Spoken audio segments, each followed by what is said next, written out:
Bueno, sin duda, estudiar el Antiguo Testamento significa un esfuerzo para todos nosotros. Yo creo que en las iglesias de Cristo en general siempre se lee mucho el Nuevo Testamento, lo cual es correcto porque sin duda es el que es el testamento que aplica a todos nosotros, como dentro del pacto que nos llega a nosotros como cristianos.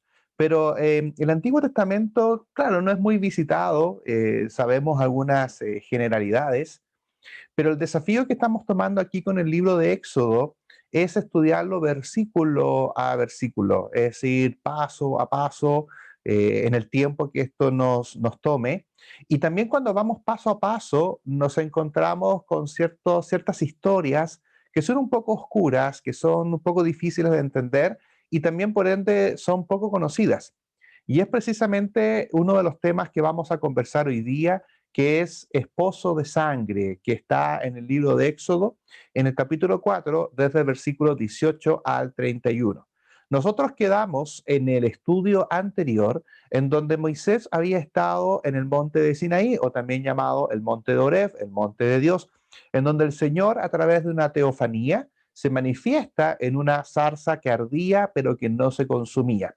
Y estudiamos en la clase anterior las 5 objeciones que Moisés dio al llamado que el Señor le estaba entregando. Y vemos también cómo el Señor pacientemente las fue tratando, las fue viendo una a una. En la última se enoja un poco el Señor, pero aún así es paciente y le dice, bueno, tienes ahí a tu hermano Aarón para que te ayude en el cometido. Y después de ver todas estas excusas y de haberlas manejado, el Señor le dice, bueno, vamos, ¿no? Ya tenemos todo listo, ya te he dicho lo que va a suceder, te he dado las señales, la vara, la mano y el agua que se convierte en sangre, así que tienes que partir. Y aquí nos vamos a encontrar con esta historia en donde Moisés es nombrado como esposo de sangre y vamos a tratar de entender lo que dice el texto. Es un poco oscuro, pero vamos a poder mirarlo siempre a la luz de las escrituras. Y como llamamos a esta sesión de Zoom, es escudriñar las escrituras. En esta noche, mi querida madre me va a ayudar con la lectura. También contarles que me gustaría realizar la segunda clase que viene a continuación de esta, así que en algún momento terminamos esto y automáticamente voy a cambiar la presentación para que podamos ver la otra lección, así podamos avanzar también un poquito en el capítulo 5. Sean todos bienvenidos, por supuesto, a la plataforma y a esta ruta por el Éxodo. Vamos a leer entonces, comencemos este rato, vamos a leer entonces capítulo 4, en esta oportunidad el versículo 14, 19 y 20. Por favor, madre mía. Así se fue Moisés, y volviendo a su suegro Jetro, le dijo, iré ahora, y volveré a mis hermanos que están en Egipto, para ver si aún viven. Y Jetro dijo a Moisés, ve en paz. Dijo también Jehová a Moisés en Madián, ve y vuélvete a Egipto, porque han muerto todos los que procuraban tu muerte. Entonces Moisés tomó su mujer y sus hijos y los puso sobre un asno y volvió a tierra de Egipto. También Moisés, la vara de Dios, tomó también Moisés la vara de Dios en su mano. Sin duda, aquí en esta parte de la historia, Moisés muestra un respeto a su suegro Jetro o Reuel, que estudiamos en la clase anterior, en donde en esta oportunidad Moisés, en esta parte de su vida, eh, padre, colócale muta ya el micrófono cuando termine la lectura, por favor. Gracias. Eh, Hemos visto que Moisés, de entre los 40 y 80 años, Jetro le dio una nueva oportunidad de vida. Y en esto mismo, él con mucho respeto va donde su suegro y le dice, ¿no? Voy a ir con mis hermanos que están en Egipto para ver si aún viven. Probablemente le contó también todo el llamado que había tenido del Señor en la zarza. Eso no aparece en el versículo, pero nos da un poco implícito y cuando entendemos la labor de Jetro que va a tener más adelante en el pueblo de Israel, entendemos que Jetro también conoce, por ende, la historia de la zarza que ardía y que no se quemaba. Ahora también algunos han dicho de ese versículo del 18, cuando Moisés va y le dice esto a Jetro, como que Moisés presenta como una sexta excusa, en donde se esperaba de que Jetro le hiciera problema, le dijera, oye, no, pero ¿cómo te vas a ir? si yo te he dado aquí todo lo que tú necesitas, te di a mi hija para que tuvieras familia, y quizás Moisés podría haber dicho, bueno, si tú no quieres que vaya, yo me quedo, quizás como una última objeción, pero todo lo contrario. ¿Qué le dice Jetro? Ven, paz, ningún problema. Y el Señor le dice en el verso 19 de que ya toda la gente que te buscaba en Egipto anda, ya esa gente ya no está, así que esto ya quedó en el pasado. Y el verso 20 nos da algo re interesante que dice que Moisés tomó a su mujer, que ya la conocemos en la historia, pero dice también a sus hijos. Y hasta el momento solamente habíamos escuchado de un hijo que le había nacido y que por lo tanto se le había llamado porque soy forastero en esta tierra. ¿Qué tenemos acá? Que es la primera mención de un segundo hijo. El primero se llama Gersón, que se le menciona por su nombre en el capítulo 2, versículo 22, que ya estudiamos en esta sesión de clases. Y el nombre del segundo hasta el momento no aparece, pero se revela en el capítulo 18, en el versículo 4, que es Eliezer. Por lo tanto, se entiende de que este hijo nace, vamos a ver un poquito más adelante en qué momento nace, y es muy probable que nazca precisamente en la misma época en donde el Señor se le aparece en la zarza ardiendo, y eso lo vamos a ver más adelante. Así que no olvide a este segundo hijo, si bien dice plural hijos, pero cuando vemos el capítulo 18, verso 4, se nombra solamente a dos. Por lo tanto, está bien que se diga en plural, pero sabemos al leer el libro completo de que son dos hijos los que está teniendo Moisés y es el segundo que aquí por lo tanto es nombrado. Y le dice el Señor a Moisés que tome la vara de Dios, algo interesante, que la misma vara que él había tenido en el monte Sinaí, que se había convertido en serpiente, ¿verdad? Entonces, esta vara de pastor se había convertido, por lo tanto, ahora en la vara de Dios, una especie de símbolo de autoridad y el medio por el que Moisés realizaría señales durante el resto de su ministerio. Esta vara, como la vara de Dios, que así queda catalogada, Moisés ya no puede cambiar la vara. Siempre que veamos a Moisés con una vara, va a ser exactamente esta. Aquí se le entrega un símbolo a Moisés, el cual va a tener que utilizarlo y por lo tanto es esa vara y no otra por la cual el Señor va a comenzar a realizar sus milagros. Ahora bien, algo que siempre conversamos con mi madre sobre dónde están todos estos elementos, la vara, el tabernáculo y una serie de cosas.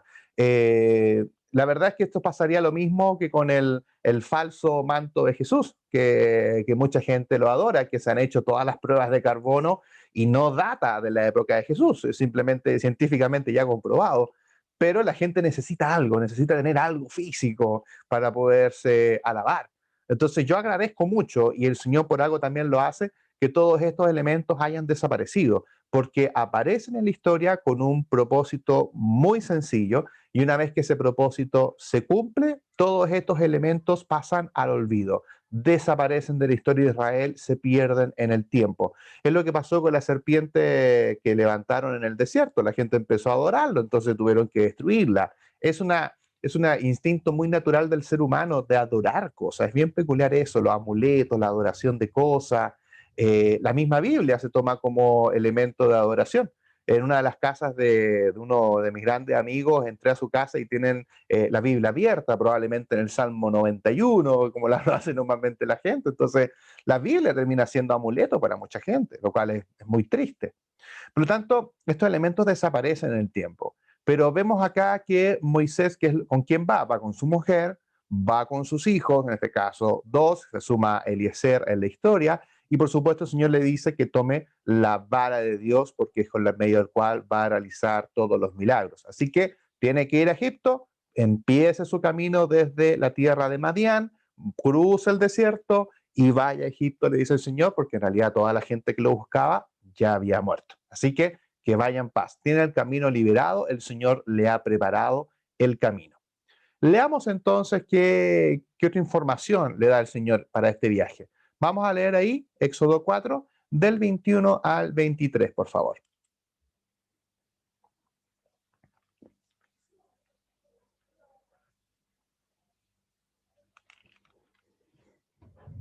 Madre mía. Ahí. Y dijo Jehová a Moisés, cuando hayas vuelto a Egipto, mira que hagas delante de Faraón todas las maravillas que he puesto en tu mano. Pero yo endureceré su corazón, de modo que no dejará ir al pueblo. Y dirás a Faraón, Jehová ha dicho así, Israel es mi hijo, mi primogénito. Ya te he dicho que dejes ir a mi hijo para que me sirva, mas no has querido dejarlo ir. He aquí yo voy a matar a tu hijo, tu primogénito. Mucha información se le está entregando a Moisés, se está entregando un adelanto de las cosas que van a suceder. Dios le dejó claro a Moisés, como lo hizo con profetas posteriores en el futuro, que el mensaje que llevaba no sería recibido con agrado. De hecho, le está diciendo de que cuando esté frente al faraón, todas estas maravillas, a pesar de todo lo que Moisés va a hacer, el Señor dice, yo endureceré su corazón de modo que no dejará ir al pueblo. Ya vamos a estudiar ese punto más adelante, pero veremos de que siempre cuando el corazón del faraón se le endurece, algunas veces es porque el faraón lo decide así y otras veces porque el Señor lo estipula así. Por lo tanto, lo que está haciendo el Señor es tomar la característica del faraón para poder llevar a cabo su propósito. El faraón va a conocer quién es Jehová a través de todos los milagros y a través de todas las señales. Y el verso 22 le está diciendo a Moisés que ¿qué le tiene que decir Moisés al faraón? Que Jehová ha dicho así, que Israel es mi hijo y es mi primogénito. ¿Por qué toma esta frase? Porque en Egipto el faraón se consideraba a sí mismo como el hijo unigénito de los dioses. Así se consideraba el faraón a sí mismo, el hijo unigénito de los dioses. Ahora, por lo tanto, Jehová sería el padre de Israel, su primogénito, con todos sus derechos. Por eso el Señor ocupa aquí la palabra primogénito, porque ellos se sentían primogénito y unigénito de los dioses, se sentían la crème de la crème, como dirían algunas personas, se sentían lo mejor, miraban a todos en menos. Oh, perdón, tengo que enchufar la batería porque se me está descargando. Démosle un segundito en línea, hermano, porque voy a enchufar el computador para que no se me apague la batería.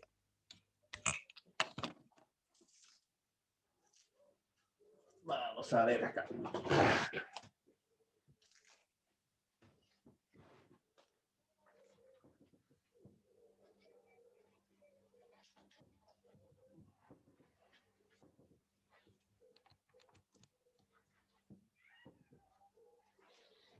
Ahora sí. Disculpen, hermanos. Veníamos de la clase anterior y no cargué el computador, pero ahí ya estamos listos. Como les contaba, ellos se sienten lo mejor de lo mejor. Y por eso el Señor utiliza esta misma frase y decirle, ok, yo de aquí vengo, si ustedes se sienten unigénito de los dioses, yo vengo a buscar a mi hijo que es el primogénito. Y se anuncia la última de las plagas, en donde Jehová ya tenía el plan trazado. Eso también es interesante verlo acá, porque cuando vemos las 10 plagas de Israel, la última es justamente la de los primogénitos, es la última. Pero el Señor ya tenía trazado todo su plan. El Señor ya sabía todo lo que iba a hacer con Egipto y con el faraón. Así que lo que está haciendo aquí el Señor es contarle cuál va a ser el proceso que él va a llevar a cabo. La muerte de los primogénitos de Egipto era un castigo justo por el maltrato al primogénito de Dios. ¿Se acuerdan ustedes que vimos que eran maltratados y abusaban, ¿verdad?, de los israelitas, haciéndole trabajar el doble, el triple? Pues bien, lo que hace el Señor acá es un castigo justo por haber maltratado al primogénito de Dios. Sobre este concepto de yo endureceré su corazón, siempre y me han hecho esa pregunta, si, ¿qué pasó con el faraón? ¿Tenía potestad? ¿Tenía decisión propia? ¿Fue manipulado por el Señor? Y yo creo que hay un comentario en la Biblia de Estudio de MacArthur que explica muy bien este tema. Dice así. Papi. Hermana Beatriz, póngale mute a su micrófono, por favor. Hermana Beatriz, perdón, póngale mute. Dice el comentario de la Biblia MacArthur con respecto a este punto de yo endureceré su corazón.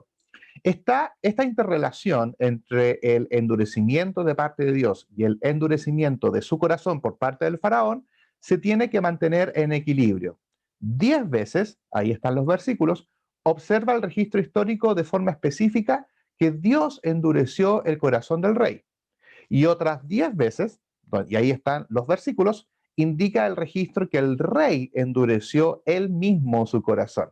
Qué interesante el juego un poco de los números, ¿no? En donde 10 veces dice que el Señor lo hizo y 10 veces que el faraón tomó la decisión de endurecer su corazón. Por lo tanto, es un justo equilibrio. Es la característica del faraón que es usada para los principios de Dios. ¿Hay libre albedrío? Sí hay libre albedrío, pero también hay un camino que el Señor ha trazado.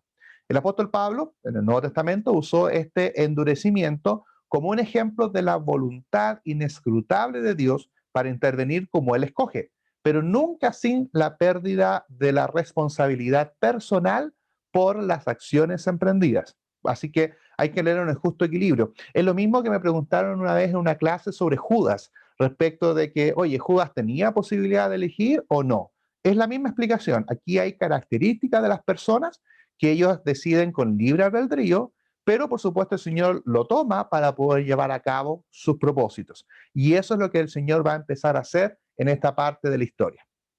Leamos entonces el esposo de sangre. Vamos a leer versículo 24 al 26. Madre mía, por favor, si puedes leer. Y aconteció en el camino que una posada Jehová les salió al encuentro y quiso matarlo. Entonces Séfora tomó un pedernal afilado y cortó el prepucio de su hijo y lo echó a sus pies diciendo: a la verdad tú me eres un esposo de sangre. Así le dejó luego ir. Y ella dijo: esposo de sangre a causa de la circuncisión.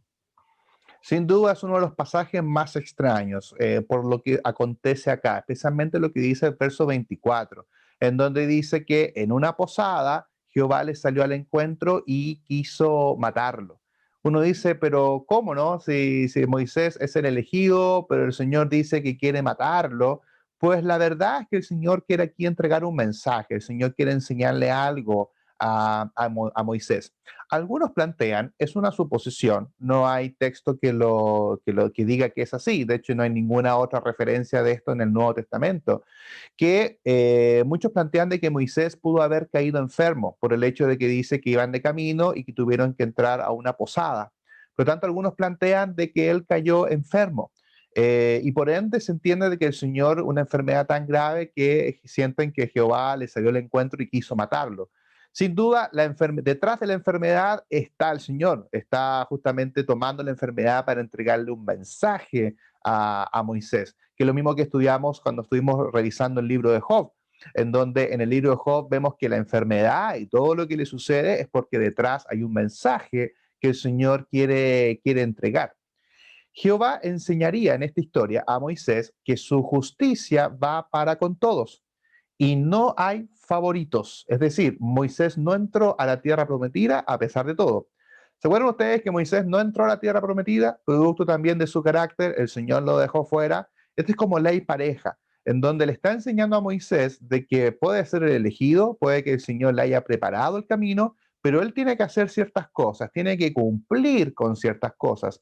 Y efectivamente tiene que cumplir con lo que se refiere a la circuncisión.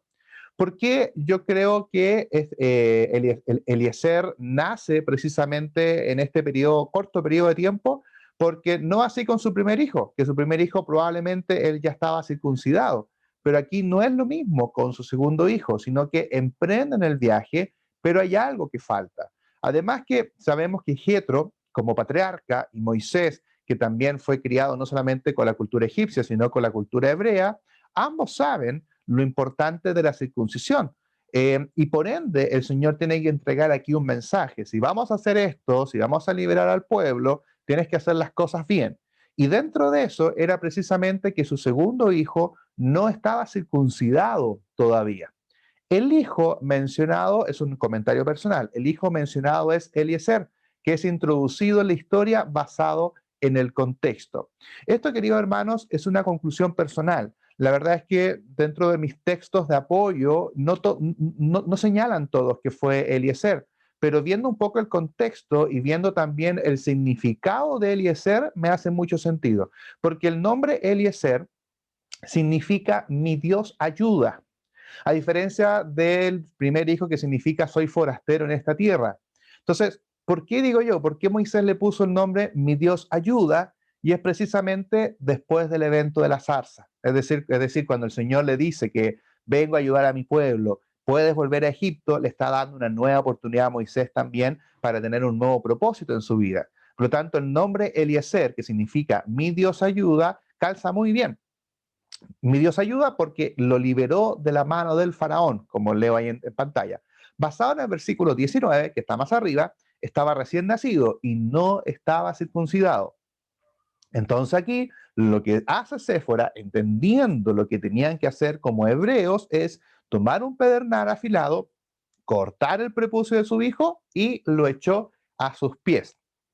Y le dice a su mujer, a la verdad, tú me eres esposo de sangre. ¿Y por qué le dijo esposo de sangre? A causa de la circuncisión, como explica muy bien el versículo 26. Puede que Eliezer naciera posterior a la zarza en Sinaí, analizando, como les contaba, el significado de su nombre, que significa mi Dios ayuda. ¿Qué fue lo que pasó? ¿Qué es lo que hizo Séfora en esta historia? Dice que tomó un pedernal afilado, cortó el prepucio y que lo echó a sus pies. Veamos un comentario que realiza el comentario Strong del hebreo. Cuando dice que echó, viene del hebreo nagá, que por definición es tocar o poner la mano encima, con cualquier propósito, eufemísticamente acostarse con mujer. ¿Ok? Tengan ese concepto que echar se refiere a tocar, poner la mano encima en términos también sexuales.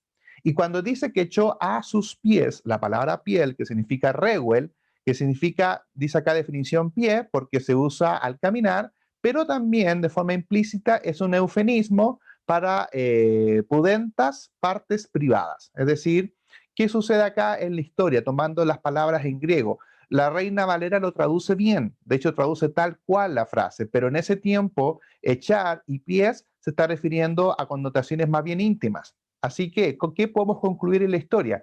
Que se usaba la expresión los pies como un eufemismo por el órgano sexual. Y Séfora, con la sangre del hijo, se aseguraba de que Moisés llevaba en su cuerpo una señal de la circuncisión. Por lo tanto, lo que está haciendo Séfora es cortar el prepucio de su hijo y echarlo encima del miembro de Moisés. Eso es lo que está sucediendo acá en la historia. Nosotros leemos que lo echó a los pies, pero es un eufemismo para decir que lo colocó en las partes íntimas de Moisés. Entonces, eso es lo que está haciendo Séfora. Bien peculiar, ¿verdad? Le corta el prepucio a su hijo, lo circuncida, pero lo coloca como señal también en Moisés. Y dice, bueno, eres esposo de sangre, y el Señor ahí recién lo deja y lo abandona. Esta creo que es una parte de la historia de Moisés que es la más extraña de entender, pero entendamos que Séfora realiza lo que ella siente más de forma instintiva, pero por supuesto cumpliendo con el mandamiento del Señor de la circuncisión.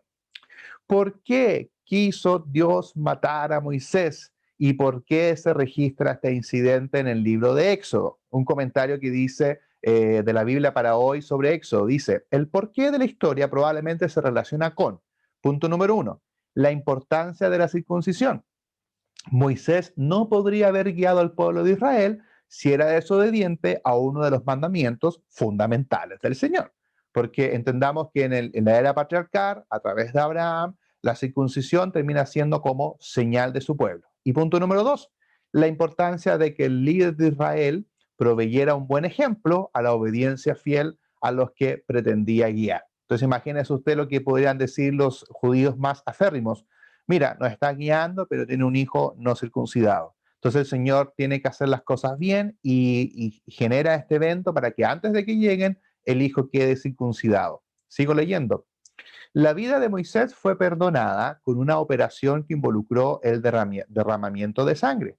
Cuando sucedió el incidente, Moisés estaba saliendo del desierto para entrar a Egipto. Más adelante, cuando se derramó sangre y murieron los primogénitos, Moisés estaba saliendo de Egipto para entrar al desierto. Y me gusta lo que dice acá Coy Roper en este comentario, porque él hace notar de que, claro, cuando entró a Egipto saliendo del desierto hubo marca de sangre. Y cuando salió de Egipto para volver al desierto, también hubo marca de sangre. Bien peculiar que esto hubiese sucedido de esta forma. Saliendo de esta historia y avanzando con el relato, vamos a leer Éxodo capítulo 4, versículo 27 al 31. Madre mía, por favor, del 27 al 31. Y Jehová dijo a Aarón, ve a recibir a Moisés al desierto. Y él fue, y lo encontró en el monte de Dios, y le besó. Entonces contó Moisés a Aarón todas las palabras de Jehová que le enviaba, y todas las señales que le había dado. Y fueron Moisés y Aarón, y reunieron a todos los ancianos de los hijos de Israel. Y habló Aarón acerca de todas las cosas que Jehová había dicho a Moisés, e hizo las señales delante de los ojos del pueblo. Y el pueblo creyó, y oyendo que Jehová había visitado a los hijos de Israel y que había visto su aflicción, se inclinaron y adoraron. Muy bien. Aquí aparece Aarón. ¿Por qué Aarón va? Porque Jehová se lo dice. Jehová está preparando todo el camino. Dice que Jehová dijo a Aarón. ¿Y dónde tenía que ir a recibirlo? ¿Dónde se encontraron? En el monte de Dios, que ya hemos visto por el contexto, es el monte Sinaí o el monte de Horeb. ¿Y qué hizo ahí en el monte? Dice que él le contó todas las cosas, Moisés a Aarón, de todo lo que había pasado. Por lo tanto, imaginamos a Moisés relatando todo lo sucedido en el mismo monte, diciendo, mira, aquí se me apareció el Señor, esta es la zarza, esto fue lo que me dijo, en este lugar conversamos, contándole todo lo que había sucedido. Por supuesto, Aarón le cree, entendiendo que el Señor mismo le dijo que saliera a su encuentro. ¿Y quién habló? Versículo 30, ¿quién contó estas cosas al pueblo? No lo contó Moisés. Ya sabemos que un poquito torpe de palabras, ¿quién lo hizo? Aarón habló con todas estas cosas frente al pueblo, todo lo que había hecho con Moisés, y efectivamente las señales fueron de uso, y dice que Moisés hizo las señales. Así que las tres señales, la vara, la mano y el agua que se convierte en sangre, fueron hechas frente al pueblo, y el pueblo creyó. Y creyó que el Señor estaba visitando a los hijos de Israel. ¿Y qué hicieron ellos? Se inclinaron y adoraron. No que se hayan inclinado y adorar a Aarón o a Moisés, sino que en el contexto del verso 31 está hablando de Jehová. Por lo tanto, el pueblo creyó que esto efectivamente estaba sucediendo.